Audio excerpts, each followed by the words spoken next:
જે અત્યારે આજના એક સમાચાર પણ છે કે SML ઇસુઝુ માં અશોક લેલેન્ડ પણ એક સ્ટેક લઈ શકે છે. આપણે M&Mનું પણ વાત સાંભળી હતી.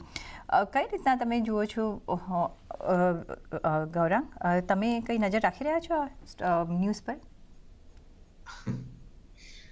સમાચાર તો છે અને નજર બી છે, પણ પ્રતિક્રિયા નહીં આપું, કારણ કે હજુ સુધી એની પર મોહર નથી લાગી અને બંને કંપનીઓ તરફથી એવા કોઈ સ્પષ્ટીકરણ મારી પાસે તો છે નહીં પ્રીતિ કે હું આની ઉપર કોઈ પ્રતિક્રિયા આપું. પણ આ એક ડિસ્ક્લોઝર આપવું અનિવાર્ય રહેશે કે અશોક લેલેન્ડ પર અને M&M આ બંને કંપનીઓ પર અમારી લાંબા ગાળા માટે ખરીદારીની ભલામણ છે. જો આ હસ્તાક્ષર અને મોહર લાગી જાય છે અને જે બી કંપની પાસે જાય તો એ કંપનીનું માર્કેટ શેર વધી શકે છે. એબ્સોલ્યુટલી.